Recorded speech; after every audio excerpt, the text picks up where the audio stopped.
see no words. Good morning. My name is Tracy Champagne, and welcome to the Connect Show. This is our brand new experience to help small business owners thrive. We're excited to bring you this show every week on Tuesdays at 10 a.m. To start, what's great about your day? I'd like to hear from everybody in the chat. If you could put something that's happened to you this last week, this last month, that's been wonderful, that's been fantastic, that you can share with the rest of the group. Let's talk about the Connect Show. Every week, this is a new experience that we're offering where we want to engage all of you and bring you a new type of networking and business growth development. This is a live show. It's best to join us on Zoom, where you can participate in the giveaways and take part in the questions and answer section, as well as networking. So Tracy, who do we have coming up for today? Today we have our two wonderful guests. We have first Eleanor Beaton, is the owner of Sappy Media, an education and coaching company for women and entrepreneurs. And Matt Fox, who also helps small business owners make the right decisions to take their business to the next level. And of course, Kim will be giving a networking report. And please like and subscribe. And if you're listening to this on podcasts or YouTubes or the Facebooks, and if you'd like to reach out to us, we'd love to hear your suggestions or ideas. We can get experts to answer your specific questions. And you can reach us at the email below. That's ideas@theconnectshow.com. We would like to thank our sponsors for making this happen. Serendipity, co-working, and flexible office spaces were created to help you access professional work spaces with the flexibility your business needs today, all supported by on-site hospitality teams. And with over 40 locations across the country, there is a Serendipity lab near you. There is. And they have amazing coffee, I hear. The coffee is great, and the water is great. Yeah, they got a lot of stuff, good stuff going on, so it's wonderful. If you'd like to be a guest on the show, we have a special link. And if you're an expert in mindset, mastering social media, accelerating your company, or financing, handling money and sales or marketing, please contact us. There's a link below that says connectshow.com/be our guest. And one day we will have that song to make Tracy's day. I did find it, so we're going to have it. Yes. If you are new to the Connect experience, each month we have a new business topic. This month, we're talking about mindset.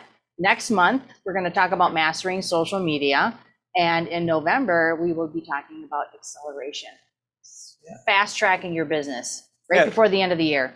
And we want to give you a roadmap from being stuck, getting started, to really taking your business to that next level. And our guest today, who's going to join us in just a couple of minutes, is going to really give us some great insight on what we should be focusing on, because I bet you a lot of us, including myself, are focusing on the wrong things.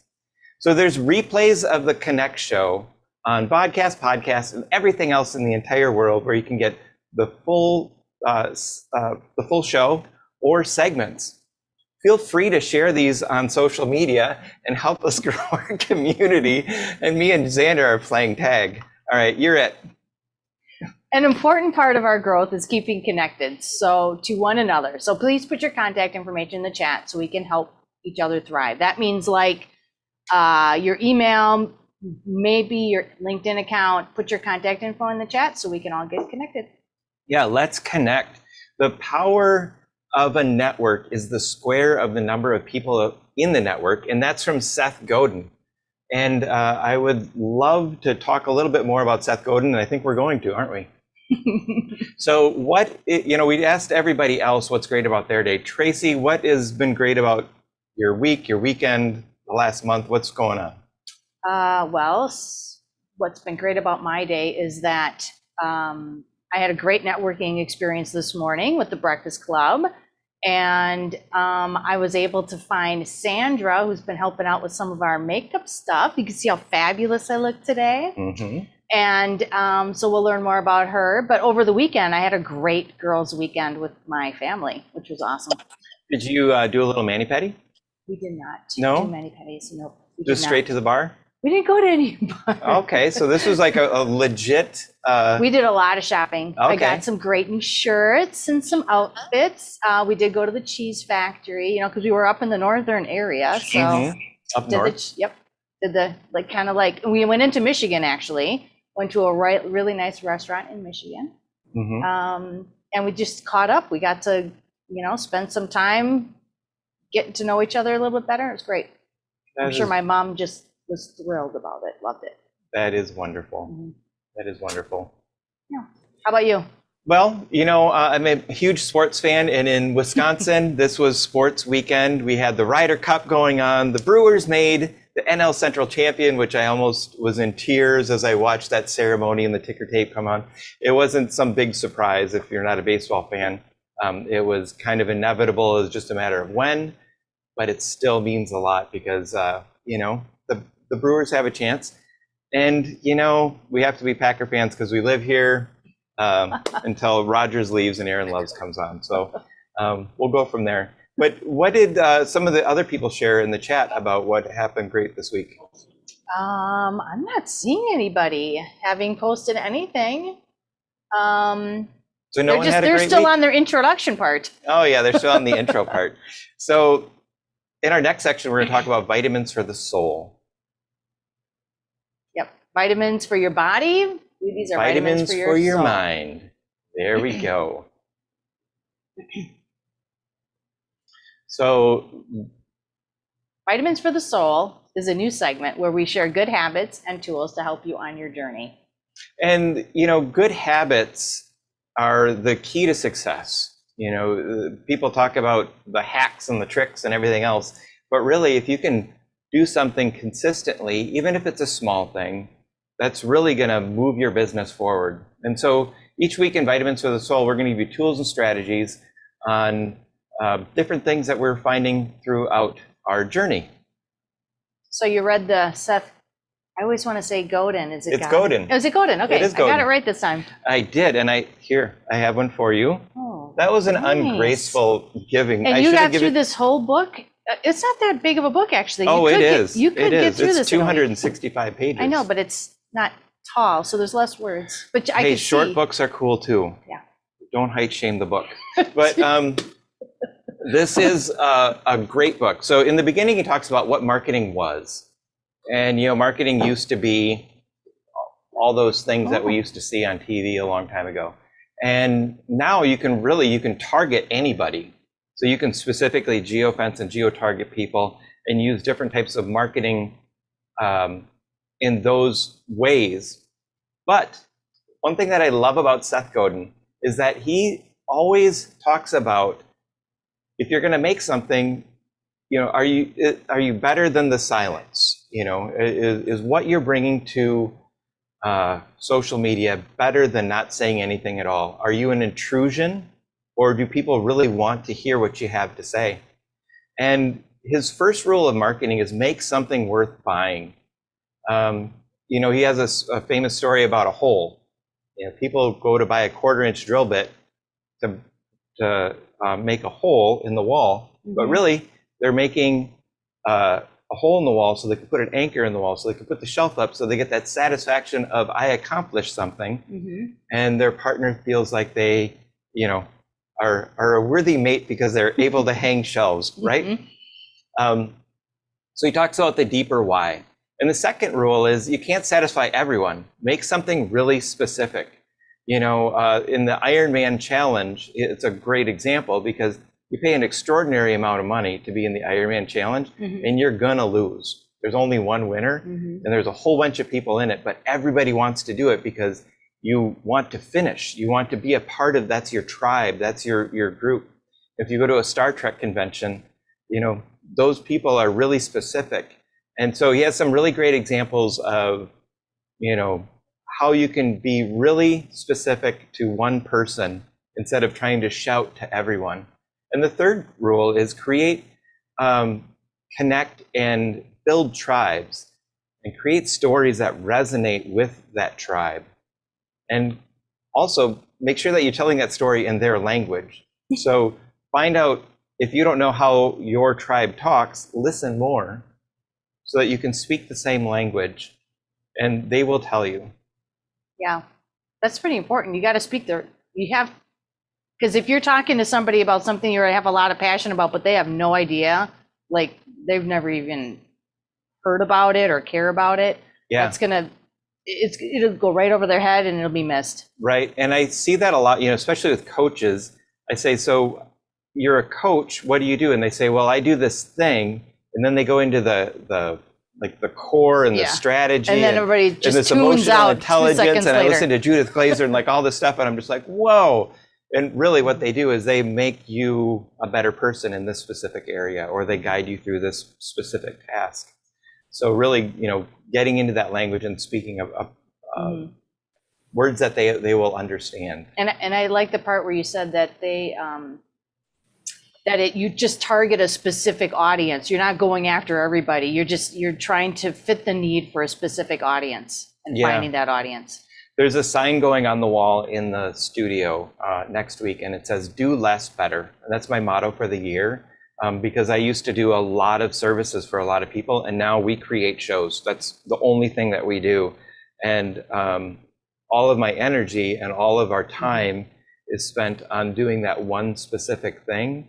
And there's not a whole lot of people in the world who need this, but you're going to get dang good at it and conquer the field of show making. Right. And another great point that he made was Daimler-Benz invented the car when it was illegal to drive.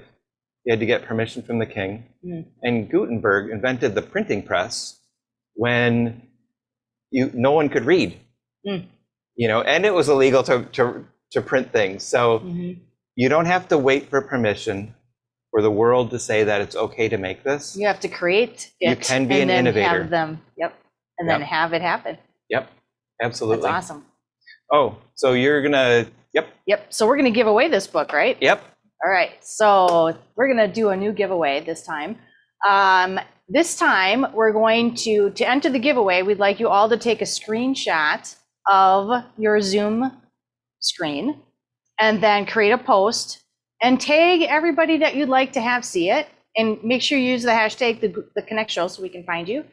You could tag John Taylor, you could take myself, Tracy Champagne, and then that's your entry. So we will look for those and we will announce the winner next week.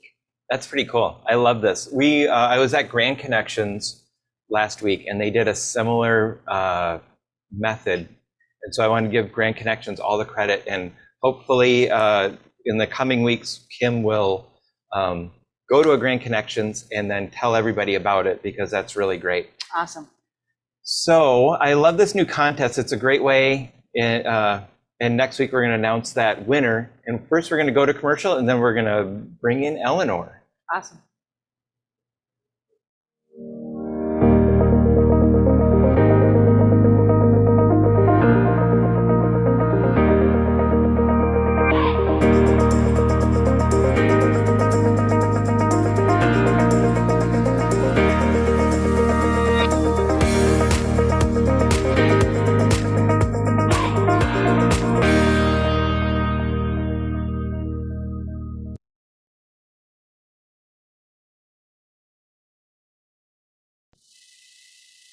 So bring it to Tracy. And we're back. Issues, so I'm going to stall right now, which I've never had to do before. I'd like to hear in the chat if anybody's ever read this book, the Seth Godin book. Has anybody ever read that book before? Anybody? Nope, not this one. You've read some other ones? Nope. I haven't read it either, but it does sound pretty good. How are you guys doing? I'm still stalling. Okay, so we have Eleanor in the background. I can hear her, so maybe I can relay some information from Eleanor over to you guys. Eleanor, how are things going with you today?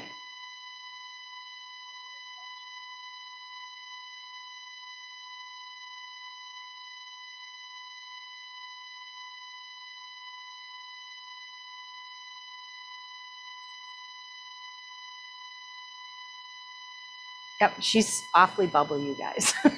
She's saying that she's doing great. She's pretty excited to be here, and she can't wait to get on the show.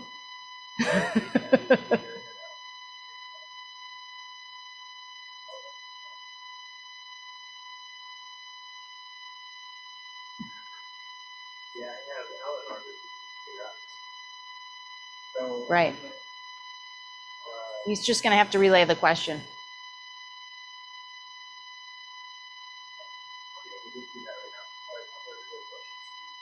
Hello, Q Maze. Oh, so we do have one little connection that seems to have.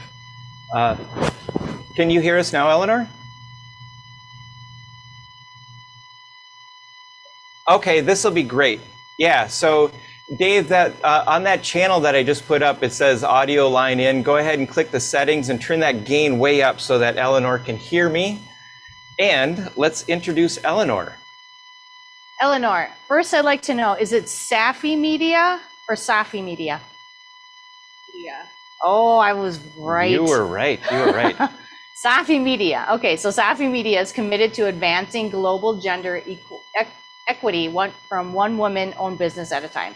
Together with her colleagues, Eleanor is on a mission to double the number of women entrepreneurs who scale past 1 million in revenue by 2030. Sorry, I switched too early. Eleanor hosts the Power, Presence, and Position podcast, a top-ranked podcast for female founders with over 1.5 million downloads to date. The former chair of the Visiting Women's Executive Exchange Program, that's a mouthful, at Yale School of Management, a Yaley. Eleanor has been featured in publications including the Globe and Mail, the Atlantic, CBC, Chatelaine, and more. Very good. We talked about that. So welcome, Eleanor. It is so great to have you here, and thank you for your patience. So Thank Eleanor, you. I'm delighted to be here. where are you located at? I'm in the college town of Wolfville, Nova Scotia, in eastern Canada, just above Maine, actually. Nice. So can you tell us a little bit about who you are and what you do? Yeah, so I'm a founder, really passionate about women-owned businesses. I came to my path as an entrepreneur in a little bit of a different way. I actually started out as a journalist. So as a reporter, I sort of gravitated toward business. I started covering fast-growing companies.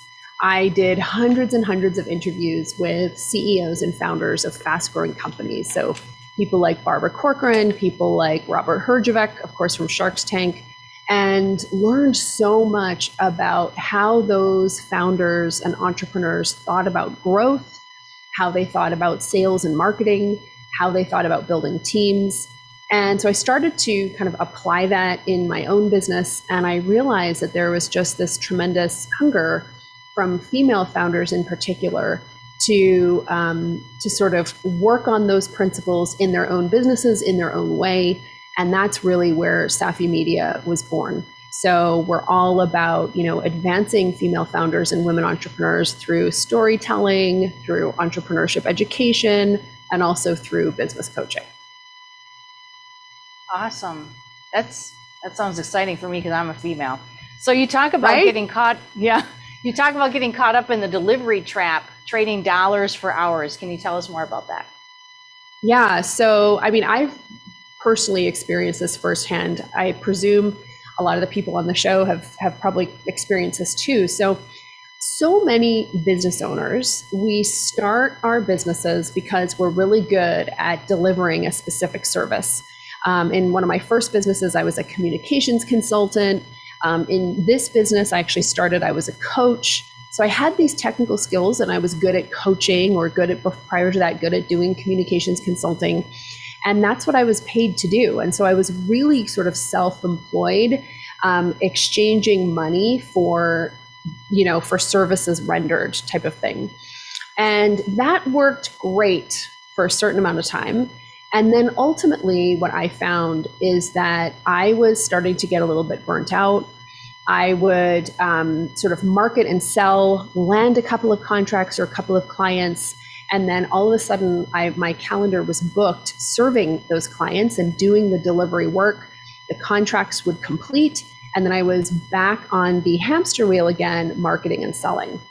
And so this was really tiring for me at the time. My two sons, they're now 11 and 15. They were a lot younger. They required a lot more time and attention and care, just being very hands-on. And I didn't know how to get out of it. And so I saw that other entrepreneurs were stuck in this delivery trap as well. So one of the things that I started to look at is how business owners get out of that trap. I started looking at what are SaaS founders doing? What are entrepreneurs who have non-service-based businesses doing? And what I saw time and again is that they were investing in assets. They were creating assets, and that their businesses were growing through their assets rather than through their labor. And so that's ultimately where I really started to focus my attention, not only in my business, but also in the work that I do with founders. So I read about one of your posts on your website, and it talks about the $10, $100, and the $10, $1,000, $10,000 focus. And we're talking about the delivery trap and trading dollars for hours. Maybe we can go into that from there. Yeah, I'd be happy to. So let's think about, an HR consultant. So you're running an HR consulting business. It's you. Maybe you have a virtual assistant who is helping you with certain tasks in your company, but you're there, and you're it. You're the business.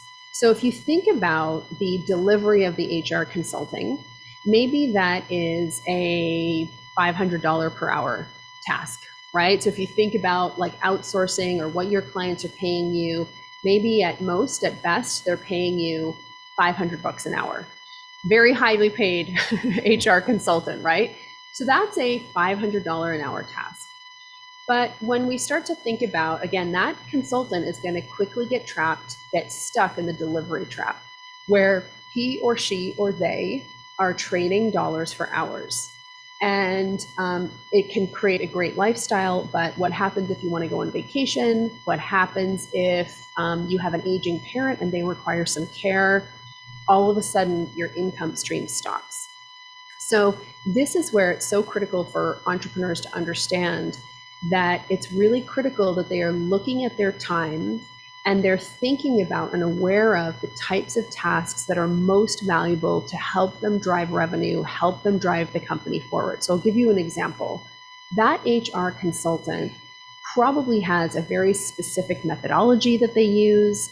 They probably have a very specific way that they onboard clients, that they understand the client's needs, that they put together the correct consulting package, and that they deliver it. So for that entrepreneur, they're getting paid to deliver that work at $500 an hour. What happens if they take 1 week and they design a process carefully that HR consulting can then be delivered by somebody else? So the work itself is valued at maybe $500 an hour tops. The delivery of the system, the design of the process, that is a task that I would value at $10,000 an hour, because what it means is that now you can hire people to replace you, and you can then focus on other $10,000 an hour tasks. My view is that if every entrepreneur spent an hour a week, just even an hour a week doing $10,000 tasks, that could really have the potential to transform their business, to help them buy their time back, and ultimately help service-based entrepreneurs create a company that scales without them, that gives them a ton of freedom and autonomy, and of course, cash. That is such a great point. Rory Barden uses a term that's been popular lately that says, when you automate or scale, it is compound interest for your time. And he actually has a formula where he says, if you put in 15 minutes for every 1 minute of a task, so you talked about, your scale was 500 to 10,000, so it's a 20 times scale. The same thing, if you're charging 1 hour, put 15 or 20 times hours into making a system of that. That's the value of it, because he broke it down over the course of a year. You know, if you do that and then you scale and you have the system, it pays for itself in 3 to 6 months, and then it just turns into profit. Exactly. Exactly. And there's so many different ways to do this. So, you know, we certainly see an explosion in online programs and ed tech and you know, group coaching programs, online courses, group education, that kind of thing. So that's one way. There's been an explosion in that industry, but it's not the only way. You know, companies scale through the development of systems that empower employees to do what you do. And sometimes much better, which is always fun. But then that allows you as the entrepreneur to go and focus on other things. Now you can scale the delivery of your program or of your offering. And of course, there's work to do, I think, practically speaking, for the entrepreneur. Once you've developed the system, now you're going to develop your method of oversight, how you do quality control, you know, all that good stuff. But after that, then it's time to think about, okay, how do we start to apply this same principle to lead generation? So for instance, it's not unusual for the majority of consultants to grow their businesses through word of mouth. It's great. It doesn't cost much to do that. The only challenge with it is that it's difficult to grow. You can't apply resource or apply capital to word of mouth and make it grow. So I think a really powerful thing for you to think about as you're buying your time back from being in the delivery trap is, okay, how do I start to apply that same thinking to designing a system to create potentially scalable lead flow? What would that look like? How can I create that? Once you're able to do something like that, the beauty is that not only can your business maintain the status quo without you, but to me, the holy grail of entrepreneurship is your business can actually grow without you. So it's a really powerful way to think about it. And it's so freeing for founders like us who want some time back. Yeah, and a lot of people, they get into business because they think they're good at something, and then they start it, and then they run into this very issue that you're talking about. And it's so lonely, you know, and it can be so difficult because, you know, I can totally remember asking myself, what am I missing? Like, am I doing something wrong? Other people seem to have this figured out. Why can't I get this figured out? I'm so grateful for what I have. I feel guilty, you know, that I'm frustrated with what I have. So it can be challenging, I think, understanding that it is a trap, that it's really common for those, you know, consulting-based or service-based entrepreneurs who started because they're good at what they do. I think that kind of awareness is one of the first ways to get out of it. Right. And then you also have a program to help with this very thing called Time Management Secrets of High Performing Founders. Can you share a little bit about that? Yeah, so this was just so huge. You know, this concept of $100 hour tasks, $1,000 hour tasks, $10,000 hour tasks was so powerful to me. And what I started doing in my business was finding sort of simple, repeatable tasks that I could begin hiring people to do, which built my capacity to focus on higher and higher value tasks. So what I started to do is pay attention, both from my own experience in my own business, and also certainly now it's close to thousands of entrepreneurs that I've interviewed. What were the most valuable types of activities driving their growth? So I put it together into a resource called the 10K Hour. So the $10K hour.com. And what it does is really highlight what are some of the most valuable $10,000 hour per, $10,000 per hour tasks that a founder can do in their company. I'll give you one example. Building relationships with high value partners. In the corporate world, we call those sponsors, but entrepreneurs can have sponsors too. These are really high value partners that can open up doors to fantastic opportunity. Very few other people in your company can build these type of partnerships. It's really incumbent on a founder to do it. And it's one of these things that has important, huge long-term impacts, but it's almost never urgent. So that's an example of once you buy your time back, Now you can start applying the hours that you are working to $10,000 an hour tasks. So I outline a bunch of $10,000 hour tasks that can really help people just kind of understand a little bit more about where they might benefit from spending their time over and above what they're doing. Because here's the deal. There was a landmark study published in Harvard Business Review. It studied the time management or time use of high-performing CEOs. 60,000 hours they analyzed. What blew me away is that of these CEOs, less than 11% of their time was spent doing routine tasks. 89% of their time was focused on exactly the type of high-value activities, strategic growth activities that are outlined in that 10K hour report. So real quick, could you repeat the name of that website, the 10K hour? Yes.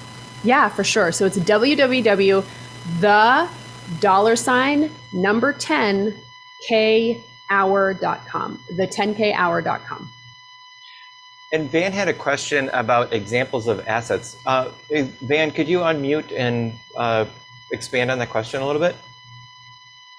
Yeah, sure, John. Thank you. Eleanor had mentioned, capitalizing assets earlier on in the discussion, and I understand that the process described is one of those. Maybe writing a book. Are there other examples of being able to create assets from processes or service? Yeah. Oh, absolutely. I love this question. Yeah. So there, like you said, man. Oh, sure.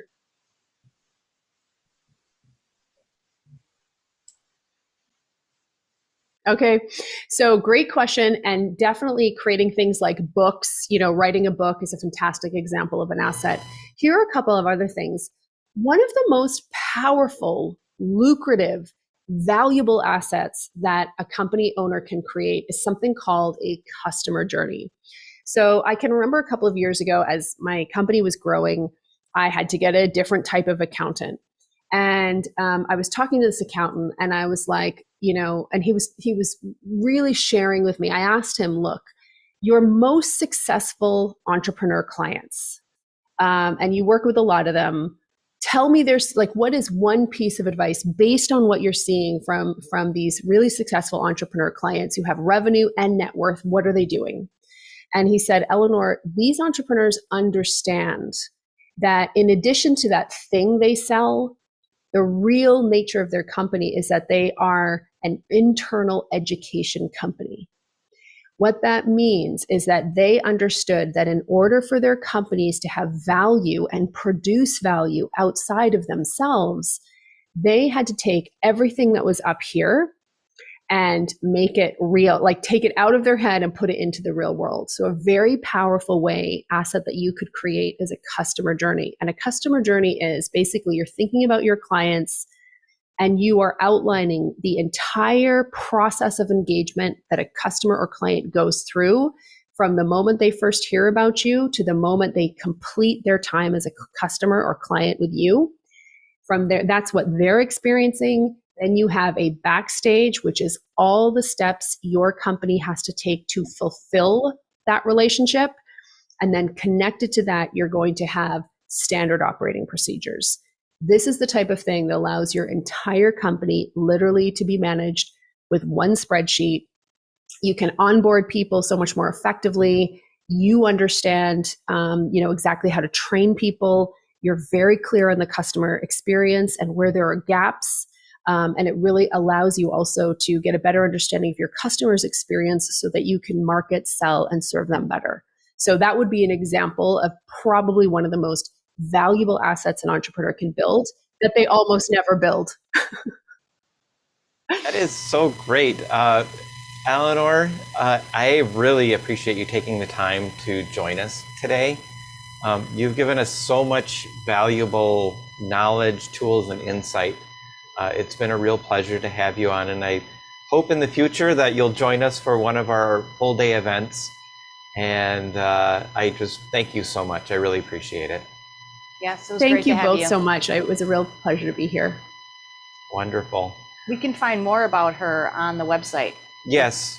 So connectshow.com/Eleanor Beaton is where you can find more about Eleanor and her programs, and we'll put all the links to the 10K hour and her website.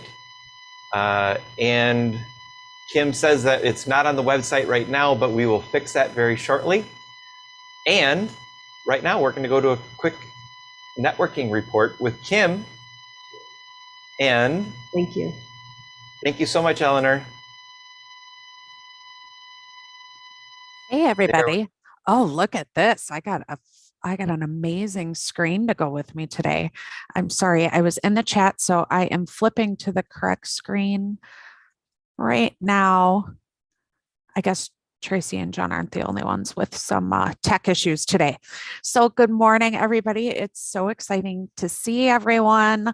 I'm going to start with my favorite quote, and on the next show, I'm going to have a new networking quote. So if you're not networking, you're not working, from Dennis Waitley.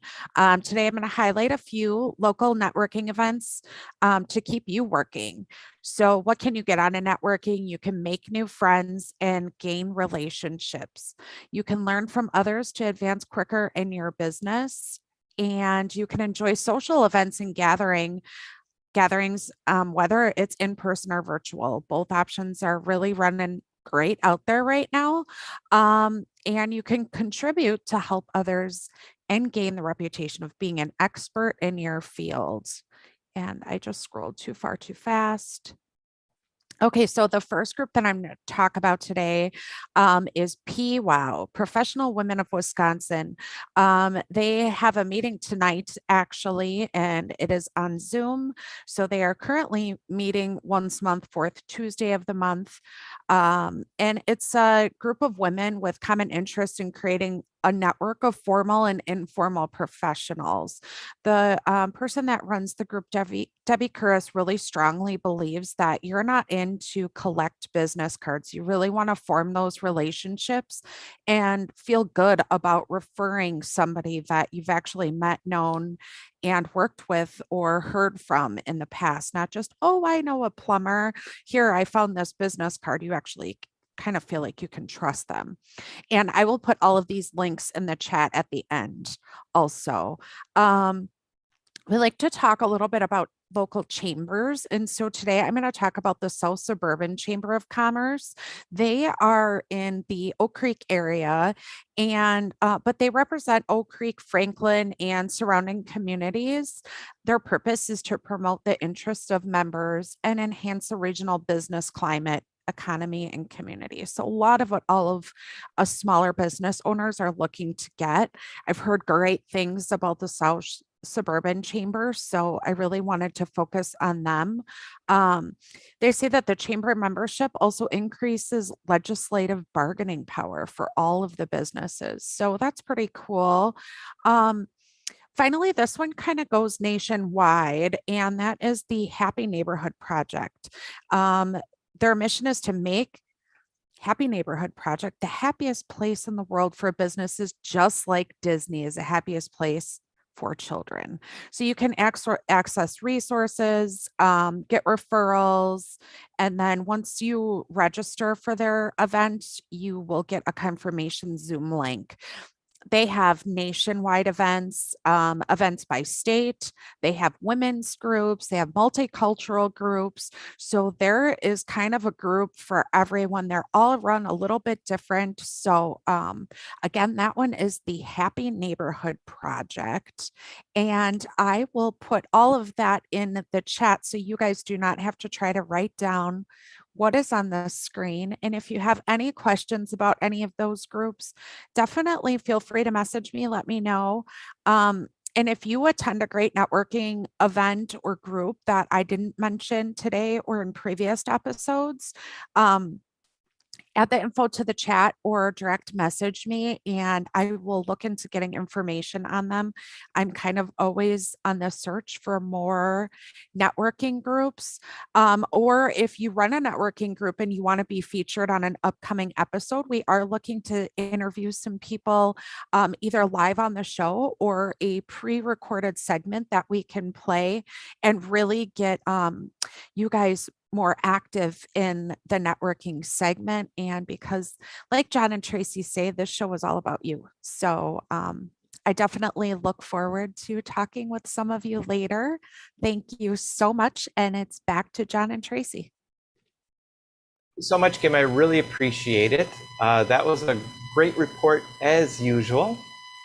I love what you're doing with the networking report. And I was at a networking event with 80 people, and I think I heard 3 or 4 times people say, I feel like I've done all that there is to do in this area. I wish there was more. And I'm like, Oh, do there's you so know, much more. do you know Grand Connections? Do you know Epic? Do you know all these things? And they're like, no, I do not. Yeah. So we're going to each week bring you different networking events from around the world to expand your network. There we go. Because we're all about networking. the connecting. Yeah, I love Seth Godin, going back to his quote, your network is the square of the people, the power of your network is the square of the people in it. And that's a fantastic thing to think of how powerful a good network is. So Matt is our next guest. Matt Fox is a business advisor with Cultivate Advisors, and Matt Fox brings nearly 15 years of business expertise to the small business community. Today, Matt works with successful small business owners in North America to grow their business and implement change to achieve stronger results. He works with business owners to become CEO of their company, building out scalable models. We are on a scalable theme today. This is great. In their business for long-term growth. And with that, Matt, welcome to the show. Thank you so much for being here. Hey, thank you, John. Thank you, Tracy. Appreciate it. Hey, Matt. In the beginning of the show, we asked everybody to share a moment of greatness. What's one moment that you've had this past week or this morning or anything significant that you can think of you'd like to share? Yeah, so I think the big thing for me is I'm back close to family.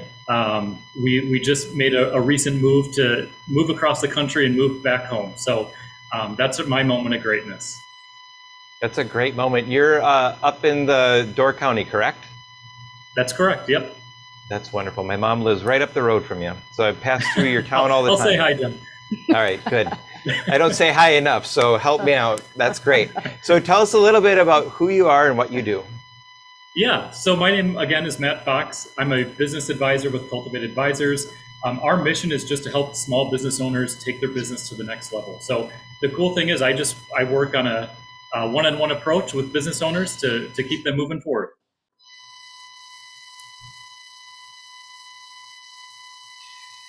So, okay, so Matt, everything's coming through to the audience correctly, but it's coming through to us a little bit choppy. We have a feed that goes from your feed into another computer that's popping over, that's giving us a little trouble. So okay. I'm going to ask you a question, and we're just going to kind of like let it roll, and then I just heard Xander's going to yell at me and say it's over, and you should keep going. So go ahead. That's you, Tracy. Okay. So what should small business owners be focused on right now, Matt? Yeah, absolutely. So this is the best time of year right now for small business owners. And right now, business owners need to be focused on 2022 business planning. What I would ask for all small business owners to look at their business in 3 lenses. One is the past, the knowledge that you have in the past, the present, what's happening today in the business, and the future, your future vision, right? So that's how I would like to look at the business. But right now, we're approaching Q4 at the end of the week. Friday starts Q4. We need to be working on 2022 business plan. So how should business owners approach their mindset when they're thinking about 2022, they're thinking about what they want to do, but their mindset might not be in the right place? What are some tips for that? Yeah, great question. So the best approach here for getting your mindset right. So first, just be thinking, remember, you're the business owner. Your entire team is relying on you, whether you're a solopreneur and you're focused on the growth of your business, or you have a large team of people. People are focused on, or everyone's reliable on your outcome here, right? So the first step, what I would ask is that we take the space to plan for ourselves. So if you can dedicate a couple hours this week while we're still in quarter three, right? So quarter three ends Thursday. Take a few hours and focus on what do I need to do for my business. As we continue to move that forward, I want you to, if you have a team and you have leadership within your organization, that you give them some space to plan as well. Those, I think, are the first two and the biggest things that we need to do as leaders of our companies. That's awesome.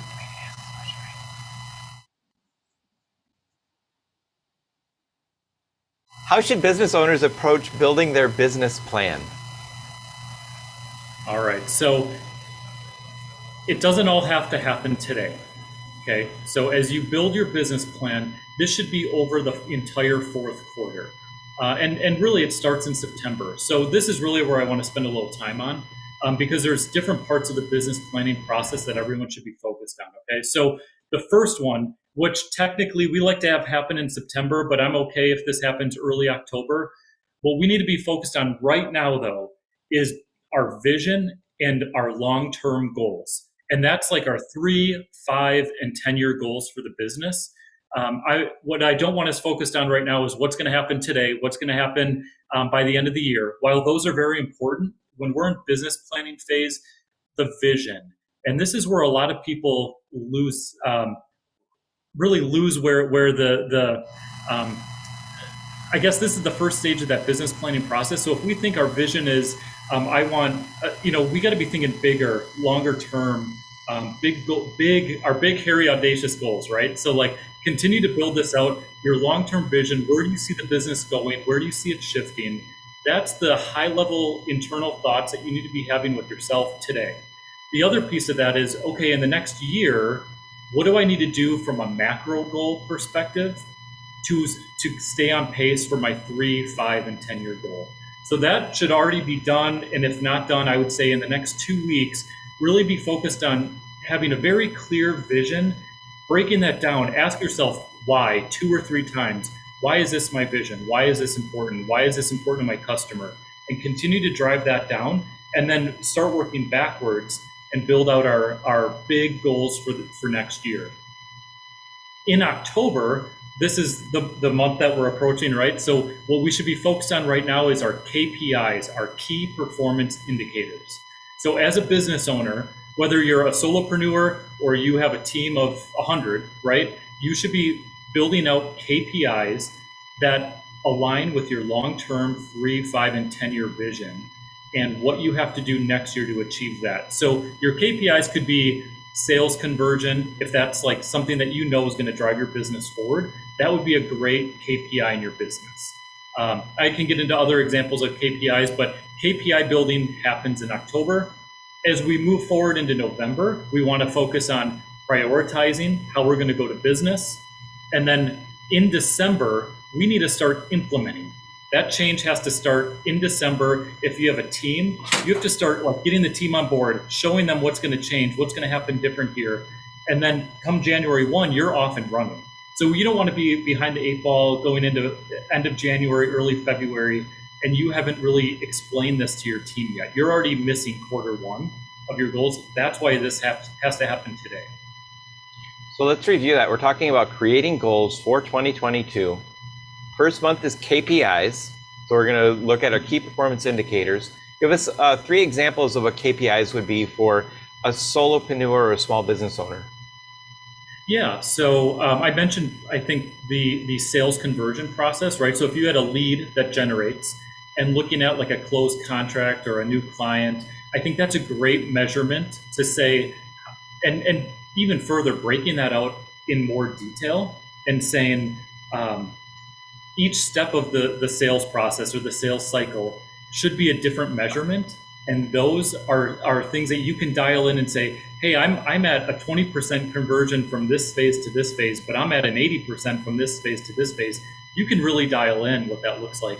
Another one is pricing. I love the pricing lever. Like we talk levers a lot because you can say like, I can adjust my pricing based on competition, based on what's happening in my business or the market. That's another good one. A real quick example would be take this back to when you were a young kid and you had a lemonade stand, right? So if you had to sell, let's just say you were going to sell $100,000 of lemonade.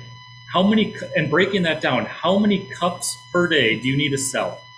Cups per day is a great measurement, a great KPI. That's an easy one. To say I have to hit $100,000 in a year, that's going to be impossible to think of. But if I have to break that down and say, right, I need a few cups per day. That's a great.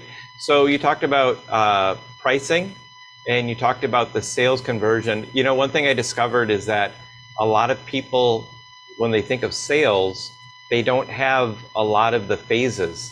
Like I say, you know, how does that sales process work for you? And they'll go through their process. I meet people in a networking group. I have a one-on-one. I get a referral and then I close it. And it's like, where's the discovery phase? Where's the benefit phase? Where's the research phase? All those different phases of what a real sales process looks like. A lot of people don't have those. Do you help people with those processes? Absolutely. And right, I mean, most people, you fall into your business, you found a passion that you really love, but that sales process isn't clearly defined, or you maybe haven't built that fully out. Absolutely. That's something that we work with all the time. Yeah, and maybe they just don't know it, and that can happen. And you don't know what you don't know. Right? So our KPIs were the sales process, pricing. What's another KPI that we could look at? Yeah, I would look at maybe depending on the business and the industry, but you could do something even like billable hours. You really, and I want to touch on this if we have time, but we have a little graphic that we have like sales, recruiting, marketing, leadership. Any aspect of your business, you can have a KPI, and depending on how big your team is, right? So if you have a sales lead or a sales manager and you have a marketing manager, as an example, those would be different KPIs that they should measure within their part of the business. That's great stuff. So do we have any questions from the audience? I don't see any yet. I don't see any. So Matt, I have one off the wall question that I have to ask you. What is one language that you would learn if you could instantly learn a language today? Why would you learn it? Mine would be Spanish. I took a few years of Spanish growing up, but I never followed through fully. And looking back, I mean, we work with a lot of people, and just the way the world is today, Spanish is a great language to learn. So I would love to be more fluent in Spanish. Do you have any travel aspirations for any Spanish-speaking country? Boy. Vacation is my big one. We love going down to the Mexico area. So absolutely. I actually not too long ago was in El Paso for some work. Spent a couple of years there, so was very close to that part of the world. That is wonderful. It's awesome. So I think we're coming up on the hour, and I just wanted to say thank you so much, Matt. You gave us a lot of really great insight. And of course, we're going to have all of Matt Fox's information at theconnectshow.com/Matt Fox. And that's already in the chat. It's already in the chat? Perfect. So thank you so much. I really appreciate you coming by. Yeah, thanks, Matt. You guys too. Thank you. Take care, you guys. Thank you. So, Tracy, can you give us a reminder about the giveaway? The giveaway. So somebody did ask in the chat where the most appropriate place to put that would be. I would say LinkedIn. I mean, you could do Facebook also, but LinkedIn is more of the businessy place, so I suggest LinkedIn. LinkedIn is good. But just take a screenshot of this event and post it on your LinkedIn page and tag us all, or tag as many people as you can see on this event, or people who might be interested in this event, and use the connectshow.com hashtag. That is spectacular. And if you want to know of all of our vitamins for the soul, there is a section on our website called Vitamins for the Soul, where you can see all of our current and past things that we have. Next week, we have Sarah Schwab and Jennifer Hensley, and we are going to talk about content creation. These are two content creation experts, and we have a great show. They're both going to be right here in the studio. Tracy, you're going to be up north, but maybe we can talk you into coming down. So that's next week, and we're backwards. We're over here. No, we're backwards on the thing. Yeah, I know we're on one, but as far as the order. I see. Yeah. So you have to do the like and subscribe thing. Yes. So please take a chance, or please take a minute to go and like our Facebook pages, our YouTube channels, join our our email subscribe list if you have not already. And if you know of anybody who'd like to be a guest on the show, send them our way. And I think that's it. I think that's it. Thank you so much for joining us. We really appreciate all of you joining us each week. And we appreciate Sandra Huff from Mary Kay Cosmetics. And we really appreciate Kim. Thank you so much for another great networking report. Sander Kling, the X-Man, is on the switch, doing a great job. And David Miller is our producer and operator, rocking the Zoom and the vMix coming in. So we really appreciate all of you for helping us put this show together. And Tracy, thank you so much for being here. I appreciate it. Thanks. It's great. And with that, we'll see you next week. Bye, guys.